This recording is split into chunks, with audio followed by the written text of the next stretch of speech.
اللہ سبحانہ و تعالیٰ نے حضرت عیسیٰ کا واقعہ ذکر کیا قرآن حکیم میں کہ اللہ تعالیٰ ان سے کہیں گے انت قلت للناس، اے عیسیٰ آپ نے لوگوں کو کہا تھا کہ مجھے اور میری ماں کو رب بنا لو؟ حضرت عیسیٰ کہیں یا اللہ تو تو پاک ہے، تو تو جانتا ہے کہ اگر میں نے انہیں یہ کہا ہے۔ کتنا پیارا جواب، یا اللہ تو تو پاک ہے، تو تو پاک ہے۔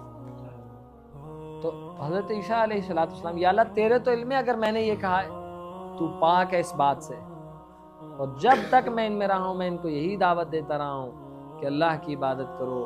تو یقیناً جو بندہ بھی اللہ سبحانہ و تعالیٰ کے علاوہ کسی بھی اور آسرے سہارے پہ جی رہا ہے وہ سب دھوکہ ہے۔ دنیا میں بھی اس کی وہ کشتی ڈبوئیں گے اور تباہ و برباد کریں گے، اور آخرت میں تو پھر اس کے ہوش اڑ جائیں گے کہ جب منظر دیکھیں گے۔ الٹا وہ دشمن بن چکے ہوں گے، وہ تو ان کے خلاف سفارش کر رہے ہوں گے کہ یا اللہ ہم نے ان کو نہیں کہا تھا، ان بد نصیبوں نے ہمارے ساتھ یہ عقائد جوڑ رکھے تھے۔